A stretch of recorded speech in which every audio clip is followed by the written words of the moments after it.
कैसे हो बच्चों। स्वागत है आप सभी का आर्या पाठशाला के हमारी इस बेहतरीन सी फैमिली में।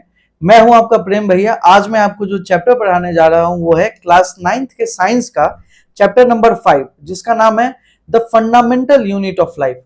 ये जो नाम है ना, the fundamental unit of life, ये खुद में एक वर्ड का डिफिनीशन है जिसका नाम है सेल। भैया ये सेल क्या है हो?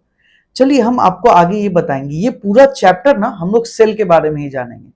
आगे हम आपको ये बताएंगे कि सेल है क्या, इसके ऊपर अच्छे से समझेंगे। अच्छा, इससे प्रीवियस क्लास में आपने कुछ भी नहीं पढ़ा है तो कुछ सोचने की जरूरत नहीं। जो बच्चा भी जीरो पे है ना, वो यहाँ से स्टार्ट करो। मैं आपको लीड करूंगा और वादा है मेरा कि आप जो मार्क्स चाहो वो लेके आ सकते हो। आप मोर देन 95% मार्क्स भी ला सकते हो, बट आपको ना रेगुलर मेरे से जुड़ के और रोज पढ़ाई करना होगा। जो आपको ये बोल रहा है कि एनसीईआरटी टफ है, नहीं पढ़ना चाहिए, मैं आपको एक बात दावे से बताता हूं कि मेरा 2-3 लेक्चर तुम पढ़ो, उसके बाद जाओ और एनसीईआरटी खोलो और पढ़ो, तुम्हें कोई दिक्कत नहीं होगा। और तो और आपको जो मन करे क्वेश्चन जहां से उठाइए उसको सॉल्व करिए, आपको कोई दिक्कत नहीं होगा। चलिए बिना वक्त को बर्बाद किए आगे चलते हैं। एक क्वेश्चन का पहले तुम जवाब दो। इस चैप्टर को स्टार्ट करने से पहले मैं तुमसे एक क्वेश्चन जानना चाहता हूं। क्वेश्चन का आंसर, क्वेश्चन नहीं, आंसर बताइए कि जो आपका घर है वो कौन सा ऐसा छोटा यूनिट है जो बार बार रिपीट होके आपके घर का निर्माण कर रहा है? बताओ बताओ। भैया ये तो बहुत आसान क्वेश्चन है। हमारा जो घर है वो बना है ब्रिक के रिपीट होने से। हाँ, वही ईंट जो बार बार रिपीट हो रहा है तो हमारे घर का निर्माण कर रहा है। सबसे छोटा तो वही है, ठीक है, हाँ ये बात सही है। ये छोटा छोटा ब्रिक जो आप देख पा रहे हो ये रिपीट हो रहा है और आपके घर का निर्माण कर रहा है। आपके बॉडी देखिए देखिए, आपके एक दीवार का निर्माण करता है ये ब्रिक और फिर उससे आपका घर बनता है। तो एक और क्वेश्चन का जवाब दीजिए कि जो आपका बॉडी है वो किसके रिपीट होने से बना है? उसका भी तो कोई सबसे छोटा यूनिट होगा। बताओ बताओ। वही है सेल। वही है बेटा the fundamental unit of life. वो सेल जो अपने आप को बार बार बार बार रिपीट कर रही है और तुम्हारे और हमारे जैसा एक प्यारा सा इंसान बना रहा है, प्यारा सा डॉगी बना रहा है, और ये पूरे पूरे संसार को जो भी लिविंग है उन सबको वो सेल बना रहा है। जो जीवित है इस धरती पे उन सबको कौन बना रहा है? वो सेल बना रहा है। बच्चों चलिए आज उसी सेल के सिलसिले को अच्छे से समझेंगे। याद करने की कोई जरूरत नहीं है, सिर्फ और सिर्फ आपको समझना है। मैं वादा करता हूं आपको कि पूरा का पूरा टॉपिक आपके दिमाग में बैठा दूंगा, याद कभी नहीं करने को बोलूंगा। हाँ, कुछ एग्जाम्पल्स होंगे जो याद करना होगा थोड़ा मोड़ा, बट आपको हर टॉपिक को मैं समझाऊंगा, मैं याद करने को नहीं बोलूंगा। आप समझना, उसको पेन एंड पेपर उठाइए और एक अच्छे बच्चे के जैसे उसको खुद से नोट डाउन करिए। अगर आपको सही में एक सिंसियर बच्चे अगर आप होंगे, अगर आपको मोर देन 90% मार्क्स लाना होगा तो आपके हाथ में एक पेन और पेपर होगा। नहीं है तो उठा लो और मेरी बात को समझिए और अपने हाथ से नोट्स को रेडी करिए। समझे कि नहीं? तो चलिए, तो आपके घर को कौन बनाया है बताइए? कौन बार बार रिपीट होकर बना रहा है? अरे ब्रिक भैया, और कौन?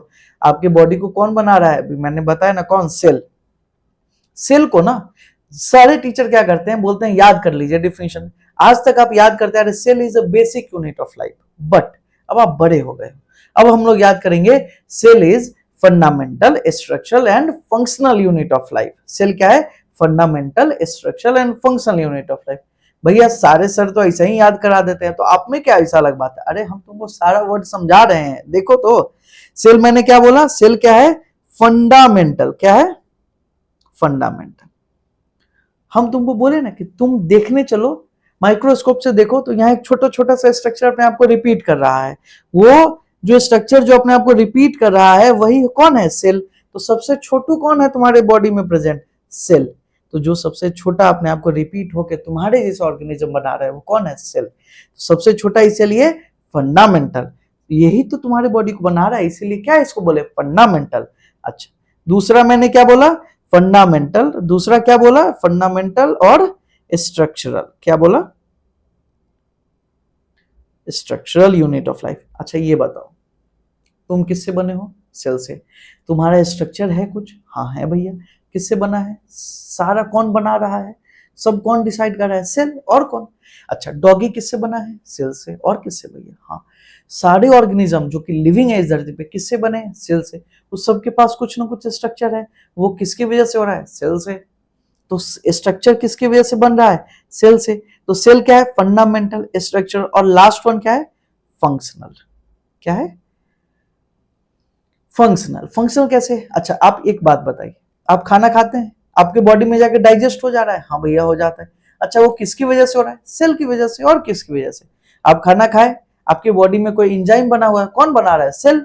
अच्छा ठीक है, आपको कोई एक झापड़ मार रहा है, अरे मारे गाल पे, आपके अंदर तुरंत वो दिमाग में जाता है, अरे भाई कोई मारा तुमको। वो कौन इंफॉर्मेशन आपके गाल से उठा के आपके दिमाग तक ले जा रहा है? सेल। और कौन है? अलग अलग तरीके का सेल है तुम्हारी बॉडी में जो सारा काम कर रहा है। तो हर एक सेल का काम, अच्छा तुम श्वास ले रहे हो, ऑक्सीजन जा रहा है, उस ऑक्सीजन को लेके हर एक सेल तक पहुंचाने का काम कोई एक सेल कर रही है। तो सेल अपना फंक्शन कर रहा है, सारा सेल।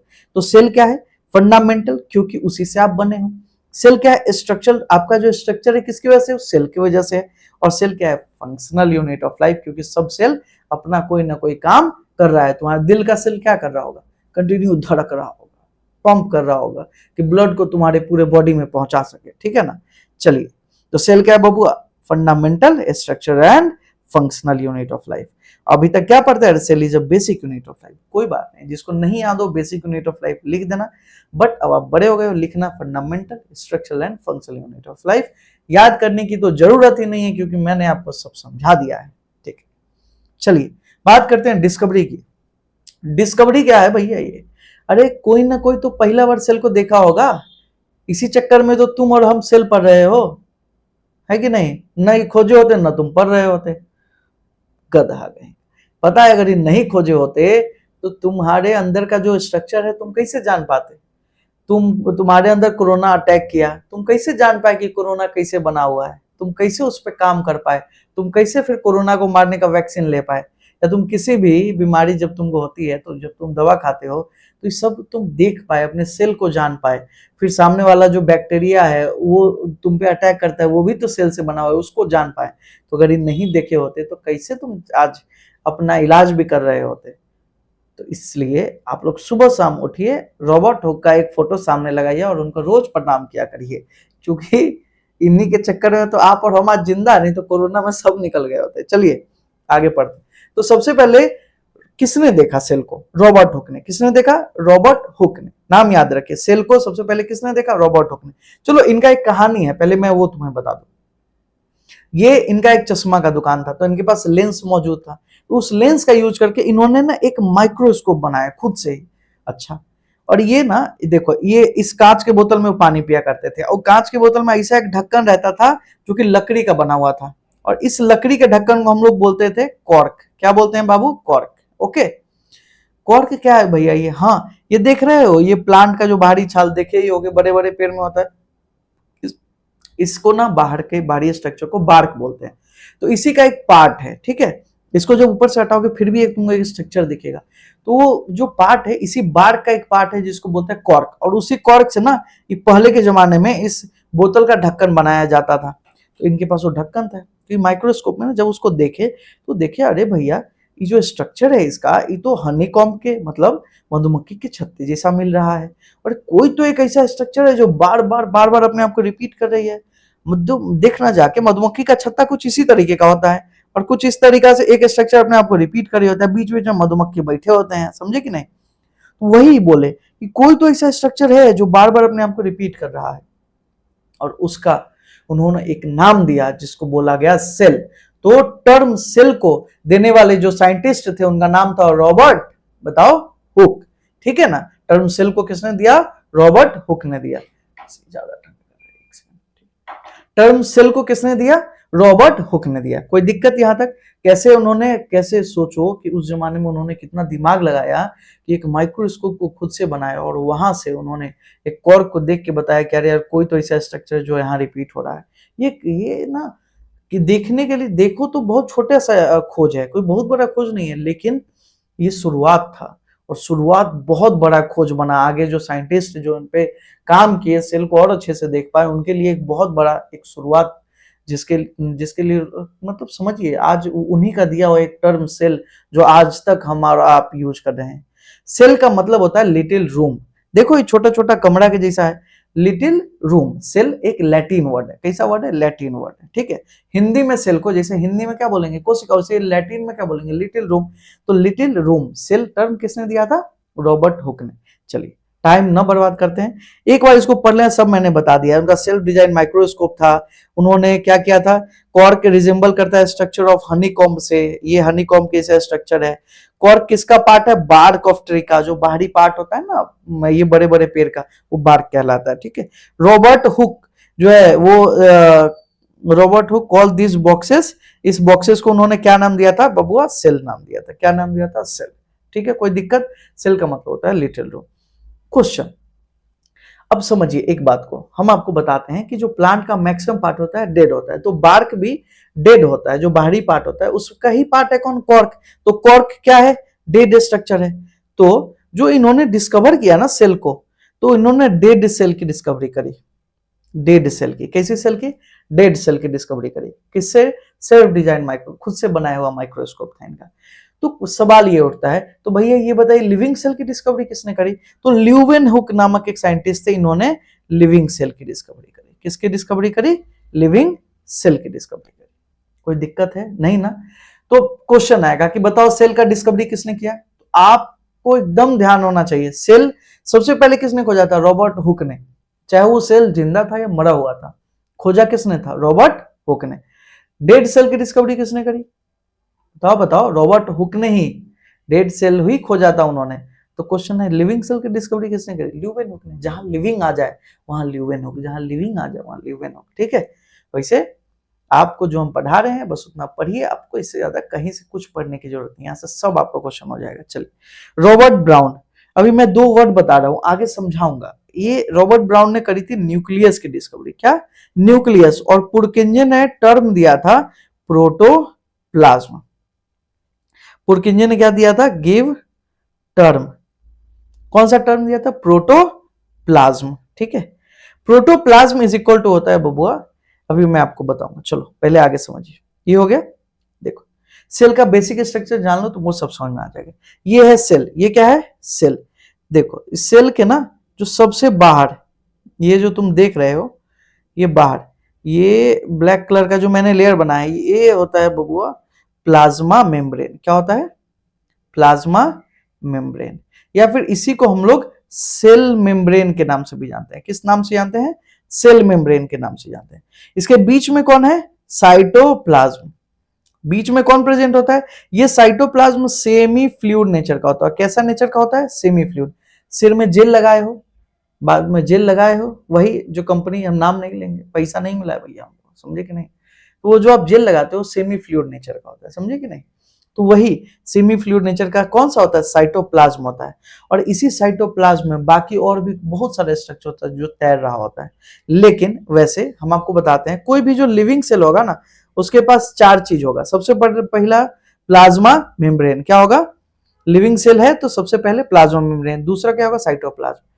प्लाज्मा मेम्ब्रेन का काम क्या बताते हैं? तुम अपने रूम में बैठे हो, बाहर आंधी आ गया, तूफान आ गया, धूप ज्यादा हो गया, कम हो गया, बाहर कुछ भी हो जाए, तुम पे कोई असर पड़ रहा है क्या? नहीं ना। तुमको कौन प्रोटेक्ट करके बैठा हुआ है? तुम्हारा घर का दीवार। उसी तरीके से सेल को कौन प्रोटेक्ट करता है? Plasma membrane. प्लाज्मा मेम्ब्रेन बाहरी इन्वायरमेंट, बाहर टेम्परेचर हाई हो गया, कम हो गया, कुछ भी हो गया, इसको प्रोटेक्ट करने का काम कौन करेगा? सेल को, प्लाज्मा मेम्ब्रेन। अब इसके अंदर कौन है? सेमी फ्लूइड नेचर का एक लिक्विड प्रेजेंट है जो इस पूरे में भरा हुआ है। ये सेल ना ऐसा गोल होगा पूरा, जैसा तुम फुटबॉल खेलते हो, तो फुटबॉल का बाहरी कवरिंग क्या है? Plasma membrane. उसके बीच में एक लिक्विड भरा होता है जिसका नाम होता है साइटोप्लाज्म, वही सेमी फ्लूइड नेचर का होता है। और तो और सेंटर में बैठे होते हैं कौन? सेंटर में बैठा होता है एक ऐसा डेंस एक स्ट्रक्चर जिसका नाम होता है न्यूक्लियस। क्या होता है? न्यूक्लियस। ये बउआ सब सेल में होगा, ये ना हर एक सेल में होगा। अगर ये नहीं हुआ ना तो वो सेल सेल्फ ही नहीं रह जाएगा। तो प्लाज्मा मेम्ब्रेन, साइटोप्लाज्म, तीसरा क्या हो गया? न्यूक्लियस, और चौथा मैं आपको बताता हूं एक और स्ट्रक्चर होता है, ऐसा 8 टाइप होगा, ऊपर छोटा सा नीचे बड़ा सा, ये होता है राइबोसोम। क्या होता है? ये 4 स्ट्रक्चर किसी सेल में है तो वो जिंदा है मान लो।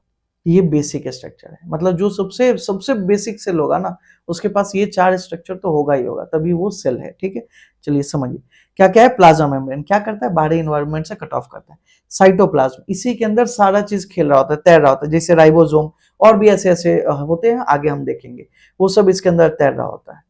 और न्यूक्लियस भी इसी साइटोप्लाज्म के बीच में बैठा होता है ना, समझ में आया। इस न्यूक्लियस का काम क्या होता है पता है, यही न्यूक्लियस डिसाइड करता है तुम्हारा हाइट क्या होगा, आपका कलर क्या होगा, आपके आंख का कलर क्या होगा, तो आपके बॉडी का हर एक चीज डिसाइड करता है। कौन, आपके बाल का कलर क्या होगा, आप अमेरिकन दिखेंगे कि इंडियन दिखेंगे, सब कौन डिसाइड कर रहा है, न्यूक्लियस डिसाइड कर रहा है। और कौन, कि आप पाकिस्तानी दिखेंगे, सब कौन डिसाइड कर रहा है, यही न्यूक्लियस का सेल डिसाइड कर रहा है। ठीक है ना, चलिए आगे चलते हैं। और यही अब समझो, मैंने एक वर्ड बोला था तुम्हें कि न्यूक्लियस की डिस्कवरी किसने करी थी, रॉबर्ट ब्राउन ने। किसने करी थी, रॉबर्ट ब्राउन ने।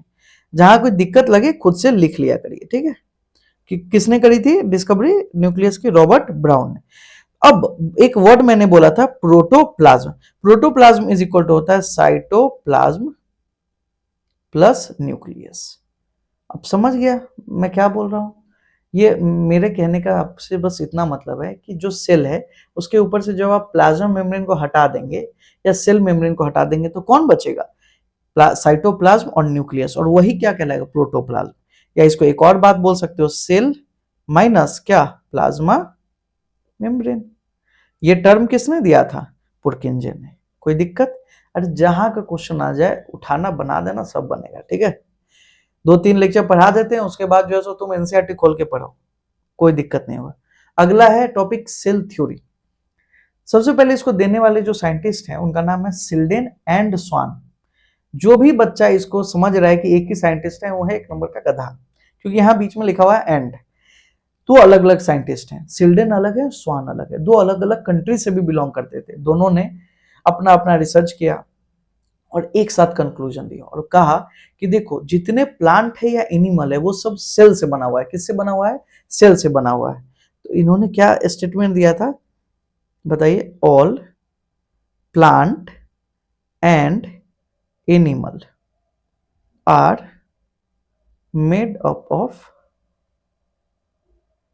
What, cell. और इन्होंने बोला वही बात कि सेल क्या है, बेसिक यूनिट ऑफ लाइफ। वही सेल ही है जो पूरे लाइफ को बना रही है, मतलब किसी इंसान को, किसी जीवित जो भी जंतु हैं, जीव जंतु हैं, उनको कौन बना रहा है, सेल बना रहा है। Cell is what, basic unit of life, इन्होंने बोला। अब इनसे ना एक क्वेश्चन किया गया, इनसे ये क्वेश्चन किया गया कि भैया आप बता रहे हो कि सेल से बना हुआ है सारा ऑर्गेनिज्म, जितना प्लांट है, एनिमल है, सब सेल से बना हुआ है, तो आप हमको एक बात बताओ कि ये सेल आ कहां से रहा है। पहले तो बच्चा इतना छोटा होता है या पेड़ इतना छोटा होता है, बाद में इतना बड़ा हो जाता है, मतलब उसमें बहुत सारा सेल हो जाएगा। तो नया सेल बन कहां से रहा है, किसी भी ऑर्गेनिज्म के अंदर कहां से आया ये सेल। तो इन आंसर नहीं दे पाए सिल्डेन और स्वान, और बोले कि भाई इतना हमको नहीं पता, इतना तो पता है कि जो भी ऑर्गेनिज्म है वो सब किससे बना हुआ है, सेल से बना हुआ है, लेकिन ये नहीं पता कि ये सेल आ कहां से रहा है। कुछ साल बाद आए कौन, विरकाउ नामक एक साइंटिस्ट, और विरकाउ ने कहा, इन्होंने एक्सपेंड किया सेल थ्योरी को और कहा कि ठीक है ये बात सही है कि ऑल प्लांट और animal are made up of from cell, लेकिन हम इसका भी उत्तर दे देते हैं कि नया सेल आ कहां से रहा है। ये बोले विरकाउ कि ऑल न्यू सेल, इन्होंने कहा कि जितना नया सेल है वो सब, all new cell are arise from pre existing cell. अरे भैया क्या कह दिए, कुछ समझ में नहीं आया, समझाते हैं। तुम्हारे बॉडी में मान लो एक सेल है, ठीक है, बीच में ऐसे न्यूक्लियस बैठा हुआ है। कह रहे हैं कि यही सेल दो पार्ट में टूट जाता है, मतलब दो, टूटता नहीं है, दो, यही सेल क्या करता है, एक अपने जैसा एक और सेल बनाता है और ऐसे 2 सेल बन जाते हैं, फिर ये 2 सेल फिर 4 सेल बन जाते हैं, समझे कि नहीं, फिर 4 सेल 8 सेल बन जाते हैं। तो इसी तरीके से आपके बॉडी में क्या हो रहा है, सेल डिवाइड होके, एक सेल डिवाइड होके 2 नया नया सेल बना रहा है। अरे यहाँ कट लग जाता है, कुछ दिन बाद देखना ये हिल भी हो जाता है, भर जाता है ना, कैसे, वहां जो आसपास वाले सेल है वो डिवाइड करके और नया सेल बना देते हैं। समझ में आया कि नहीं। और यही तो प्रोसेस चलते रहता है, और यही बात विरकाउ ने कहा कि जो आपके बॉडी में नया सेल बन रहा है वो पहले से जो सेल आपके बॉडी में प्रेजेंट है उसी के डिवाइड होने से बन रहा है। कोई दिक्कत? चलिए अब हम आते हैं बबुआ शेप एंड साइज क्या होता है। ध्यान से सुनना, हर एक सेल के पास एक फिक्स शेप होता है। मोर और लेस लगभग जितने सेल है ना उन सब के पास क्या होता है, एक फिक्स शेप होता है। जैसे समझो कोई एक सेल है, ये सेल डिवाइड किया, ठीक है। अब इसको एक काम दे दिया गया कि तुमको लीफ बनाना है, तो लीफ का हर एक सेल का शेप सेम होगा, तो वो चला जाएगा लीफ बनाने। किसी को बोल दिया जाएगा कि तुमको ब्रांच बनाना है। अच्छा एनिमल में मान लो किसी को बोल दिया गया तुमको हार्ट बनाना है, किसी को बोल दिया जाएगा तुमको लंग्स बनाना है, तो ये एक स्पेशल तरीके का सेल हो जाएगा। तो ये इसका फिक्स क्या हो जाएगा, फिर शेप हो जाएगा और जाएगा फिर लंग्स बना देगा, फिर जाएगा हार्ट बना देगा, तो अलग अलग पार्ट बनाएंगे। या फिर प्लांट में देखो तो लीफ बनाएगा। तो क्या होता है कि शेप ना किसी भी सेल का बाद में चल के, शुरुआती दौर में नहीं, शुरुआत में जो सेल डिवाइड कर रहे होते हैं तो डिवाइड हुआ तो फिर उसको एक काम मिल जाता है, जो वो काम मिल जाता है ना तो सेल क्या हो जाता है, शेप उसका फिक्स हो जाता है। तो शेप सबसे पहली बात किस पे डिपेंड करता है, इस बात को अपने दिमाग में बैठाइए कि शेप क्या किस पे डिपेंड करता है। Shape of a cell depend on, cell depend on, बताओ क्या आंसर होगा, देयर फंक्शन। किस पे डिपेंड करता है, किसी भी सेल का शेप, हर एक सेल का शेप अलग अलग होगा, जो अलग अलग काम कर रहा होगा, तो जो उसका काम होगा उस हिसाब से शेप लेगा। जैसे ये स्किन का सेल है, अब देखिए ये सेल ना आपस में एकदम पास पास होंगे, क्यों? क्योंकि अगर कभी कोई एसिड गिर गया, कभी कोई केमिकल गिर गया या बहुत ज्यादा धूप है तो हमारे अंदर के ना सेल को प्रोटेक्ट करने का काम करेगा, ये बाहर का सेल तो एकदम पास पास होगा। और तुम्हारे ब्लड जो तुम्हारे ब्लड वेसल में जो ब्लड बह रहा है उस सेल दूर दूर होगा, क्यों? क्योंकि उसको बह के जाना है। तो इसका शेप कुछ अलग होता है ब्लड के सेल का। वो जो तुम्हारा आरबीसी है वो बाइकॉनकेव हो जाता है, यहाँ ऑक्सीजन लोड करता है, ले जाता है, पूरे बॉडी में पहुंचाता है। वही हम तुमको बता रहे हैं कि सारे सेल का शेप अलग अलग होगा और वो किस पे डिपेंड करेगा, उनके फंक्शन पे। किस पे डिपेंड करेगा, उनके फंक्शन पे। ओके, अब दूसरा पॉइंट, पहला ये हो गया, दूसरा ये कि मोर और less shape of cell is fixed. थोड़ा ज्यादा शेप जो होता है एक बार सेल को मिल जाता है वो फिक्स हो जाता है। क्या कोई एक्सेप्शन है? एक्सेप्शन, हाँ एक एक्सेप्शन है जो आपके बुक में दिया है, आपको सिर्फ उतना पढ़ना है। एक्सेप्शन क्या है? अमीबा। क्या है? तो अमीबा के पास क्या होता है, अमीबा हैव, याद रखिए, amoeba have what, changing shape. ये अपने शेप को क्या कर सकता है, बदल सकता है। क्या कर सकता है? बदल सकता है। ठीक है, देखो ये है अमीबा, ठीक है। हम तुम बताते हैं कि होता क्या है, इसका शेप बदल जाता है। ये मान लो अभी ऐसे इस शेप में है ना, तो थोड़ी देर बाद जब ये मान लो यहाँ पे खाना मौजूद है तो उसको देख के ये अपना शेप बदलेगा और कुछ इस तरीके का कर लेगा। फिर ये खाना को अंदर ले लेगा थोड़ी देर में और फिर ये कुछ इस तरीके का हो जाएगा, खाने को अंदर लेके। फिर थोड़ी देर बाद में तुम देखोगे तो ये इस तरीके का वापस से हो गया। तो ये अपना शेप बदल सकता है, ठीक है। और ये देखो, ये ना एक तुमको दिख रहा होगा कि ये एक ऐसा लग रहा है कि इसके में पैर लगा हुआ है, एक फुट के जैसा स्ट्रक्चर है। तो जब लोग देखते हैं ना इसको तो ऐसा समझ, देखो ऐसे नॉर्मली नहीं दिखता है, दिखता तो माइक्रोस्कोप से, क्योंकि एक सेल का बना हुआ है। तो जब ये देखते हैं ना इसको तो ऐसा लगता है यार इसमें पैर है। इसे देखो ऐसा लग रहा है ना कि ये पैर बना हुआ है, इसके अंदर ये पैर बना हुआ है, लेकिन कोई पैर नहीं है। इसका यूज करके ही, ऐसा नहीं है कि इसी पैर का यूज करके ऐसे ऐसे करके चलता है ना, ये दिखने में पैर के जैसा लेकिन होता नहीं है। इसीलिए इसको हम बोलते हैं स्यूडोपोडिया। क्या बोलते हैं बबुआ? स्यूडोपोडिया। तो देखो स्यूडो का मतलब होता है फॉल्स। सबसे एक बात को ध्यान में रखिए, स्यूडो का क्या मतलब होता है? फॉल्स। और पोडिया का मतलब होता है फुट या फिट, जो भी बोल। तो फॉल्स फुट क्या होता है? स्यूडो का मतलब होता है फॉल्स और पोडिया का मतलब होता है फुट। इसके पास क्या होता है? फॉल्स फुट होता है, देखने में होता है पैर कैसा लेकिन वो पैर होता नहीं है, इसलिए इसको क्या नाम दिया गया? स्यूडोपोडिया। इसी स्यूडोपोडिया का यूज करके ये खाना खाता है, intake food using what? Pseudopodia. भाई ये तुमको याद होना चाहिए, हम बता देते हैं, ये क्वेश्चन आएगा आगे चल के। स्यूडोपोडिया का यूज करके क्या करता है? फूड को इनटेक करता है। कौन? अमीबा। और अमीबा का ये देखने में है पैर, लेकिन ये पैर होता नहीं है, इसको यूज करके ये चलने का काम नहीं करता है, इसका ये यूज करता है खाना खाने में, इसका यूज करता है, समझे कि नहीं। ये फॉल्स फुट बोलते हैं इसको, क्या बोलते हैं, फॉल्स फुट, सूडोपोडिया, ठीक है ना, कोई दिक्कत। तो अमीबा एक एक्सेप्शन है, इसका फिक्स शेप नहीं होता, ये अपना शेप बदल सकता है, ठीक है। क्या जितने, ये सिंगल सेल का बना हुआ है, पहले तो एक बात समझिए कि कितने सेल का बना हुआ है, सिंगल सेल, सिंगल सेल होता है कौन, अमीबा। तो क्या जितने सिंगल सेल है सब अपना शेप चेंज कर सकते हैं, नहीं, ये सिर्फ अमीबा करता है, ठीक है। चलिए अगला क्वेश्चन बनाइए, ये है अमीबा, एक ही सेल का बना हुआ है, और ये है पैरामीशियम, आगे आएगा पैरामीशियम। तो हम आपको से क्वेश्चन कर रहे हैं कि कौन सा ऐसा ऑर्गेनिज्म है जो अपना शेप बदल सकता है, तो आंसर क्या होगा, अमीबा, आंसर क्या होगा, अमीबा, ठीक है, कोई दिक्कत, आगे चलें। पैरामीशियम अपना शेप नहीं बदल सकता है, ठीक है, ये बदल सकता है, ये नहीं बदल सकता है। बस यही मैं आपको समझाना चाह रहा हूं कि जितने यूनिसेलुलर होते हैं सब अपना शेप नहीं बदल सकते हैं। मोर और लेस शेप किसी सेल का फिक्स हो जाता है, लेकिन एक्सेप्शन कौन है, अमीबा, इतना याद रखिए। अच्छा, अमीबा स्यूडोपोडिया का यूज करता है। स्यूडोपोडिया क्या है, एक फॉल्स फुट है, एक नकली पैर है जिसको यूज करता है खाना खाने में, ठीक है। तो कैसे वो खाना खाता है समझ में आ गया। अब आप क्या करना कि जब भी ये क्वेश्चन है तो आप बनाना कि ये पहला स्ट्रक्चर, ये दूसरा किस तरीके से स्यूडोपोडिया का यूज कर रहा है, ये स्यूडोपोडिया है इसका, ठीक है, किस तरीके से यूज करके खाना खा रहा है, फूड इसके अंदर गया, फिर फूड को ये कुछ देर बाद क्या करता है, बाहर भी निकाल देता है, जब जो यूज हुआ, जो अनडाइजेस्टेड फूड है उसको बाहर कर दिया। तो ये एक पूरा पूरा मैकेनिज्म है, ठीक है, उसके खाना खाने का। अमीबा हो गया, चेंजिंग शेप पे क्वेश्चन हो गया। अब भैया कुछ क्वेश्चन बनाइए, कैसा लगा, क्वेश्चन को 2 मिनट देखिए और आराम से इसको सॉल्व करिए, सब क्वेश्चन सॉल्व हो जाएगा।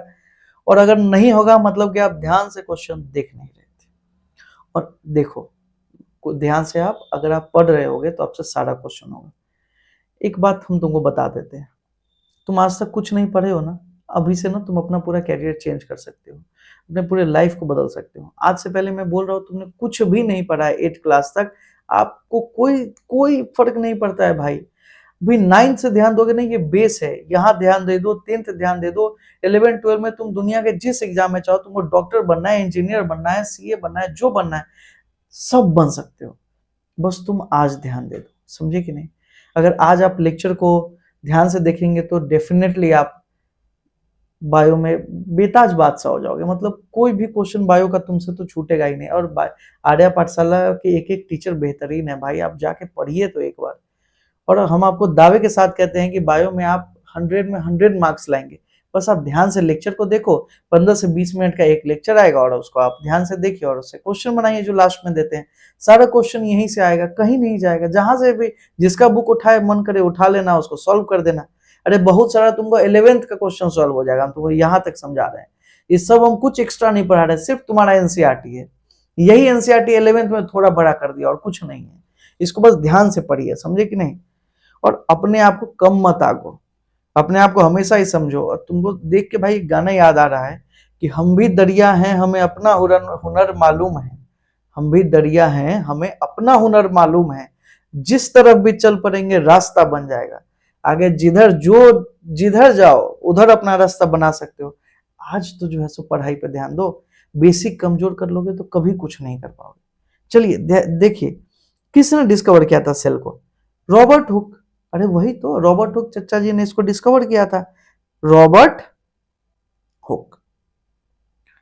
अच्छा क्वेश्चन आ जाए, किसने डिस्कवर किया डेड सेल को, रॉबर्ट हुक ने ही किया था बेटा, ठीक है। अच्छा ये बताए लिविंग सेल को, ल्यूवेन हुक।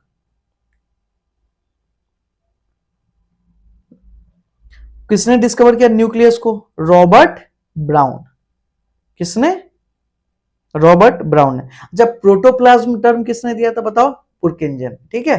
चलो आगे चलते, ये ना कुछ एक्स्ट्रा में ना आपके एक्स्ट्रा में लिखा हुआ है एनसीईआरटी में, ये जो पुरकिंजे ये सब है, प्रोटोप्लाज्म टर्म, ये मैं इसलिए बता रहा हूँ क्योंकि अगर आप आगे चल के एलएन का या कोई भी बड़े बड़े कोचिंग का कॉम्पिटिटिव एग्जाम दोगे तो आपको ना सारा क्वेश्चन सॉल्व हो जाएगा, 100% स्कॉलरशिप मिलेगा, बस तुम ध्यान से पढ़ो, ठीक है। आइए स्टेटमेंट, सिल्डन और स्वान ने क्या बोला था बताओ, तुम ही बताओ, बताओ। सिल्डन स्वान ने क्या बोला था कि all plant and animal are made up from cell, all plant and animal are made up of cell. ठीक है, विरकाओ ने क्या बोला था? New cell arise from pre existing cell. Pre exist का मतलब जो पहले से सेल है ना आपकी बॉडी में, उसी से नया सेल बन रहा है। क्या हो रहा है? नया सेल कहां से आ रहा है? जब इनसे पूछा गया था सिल्लियन स्वान से कि बताइए नया सेल कहां से आ रहा है, तो आंसर नहीं दे पाए थे, तो वही तो विरकाओ बोले थे कि नया सेल पहले से जो सेल है उससे आ रहा है। विच ऑर्गेनिज्म है वेरिएबल शेप? अरे अभी तो बताएं, अमीबा है कि पैरामीशियम? भैया अभी बताते हैं। पैरामीशियम जो सोच रहे हो उसको जूता से मारेंगे। आंसर है अमीबा। क्या है? अमीबा। लेक्चर ध्यान से देखोगे एक एक क्वेश्चन होगा। अमीबा के पास फॉल्स फुट होता है जिसका नाम क्या है? स्यूडोपोडिया। स्यूडो का मतलब होता है फॉल्स और पोडिया का मतलब होता है फुट, हो गया स्यूडोपोडिया। अमीबा इंटेक्ट करता है food with the help of किसके? स्यूडोपोडिया के हेल्प से। ठीक है ना, कोई दिक्कत? सारा क्वेश्चन हो गया। जो पढ़ा रहे हैं पढ़िए, कोई क्वेश्चन तुम्हारा नहीं छूटेगा, जहां से मन करे वहां से सॉल्व करिए। और इसी के साथ धन्यवाद। सब्सक्राइब कर दीजिए हमारे चैनल को, जाके इंस्टाग्राम और टेलीग्राम पे जाके, टेलीग्राम पे ना इसका नोट्स दे देंगे, ठीक है, तो वहां पे जाके आप फॉलो कर लो जो भी हो, और यहाँ सब्सक्राइब करिए और इंस्टाग्राम जाके फॉलो कर लीजिए आपका मन करे तो। सबका डिस्क्रिप्शन बॉक्स में लिंक दिया हुआ है। पढ़ाई पे ध्यान दीजिए, वादा है मेरा। अभी 15 सितंबर तक सारा सिलेबस तुम्हारा कोशिश करेंगे, दिवाली से पहले पहले तो पक्का ही कंप्लीट कर देंगे तुम्हारा सारा सिलेबस, और अक्टूबर में वन शॉट भी लेके आएंगे। ठीक है ना, क्वेश्चन का भंडार देंगे भाई तुमको, तुम्हारे लिए कुछ भी करेंगे, एक भी क्वेश्चन तुम्हारा नहीं छूटेगा, बस तुम पढ़ाई करो। टॉपिक वाइज ला रहे हैं, रोज बस 15-20 मिनट का लेक्चर आएगा, टॉपिक वाइज होगा, हर एक टॉपिक को अलग अलग तरीके से बांट के लेके आ रहे हैं। तुम्हारे लिए सारा चीज किया जा रहा है, बस आप पढ़िए, और आपको कुछ एक्स्ट्रा करने की जरूरत नहीं। एनसीईआरटी मन करे पढ़िए, नहीं मन करे नहीं पढ़िए, लेकिन पढ़िएगा आपको सब समझ में आ जाएगा। मिलते हैं अगले लेक्चर में, तब तक के लिए जय हिंद, जय भारत।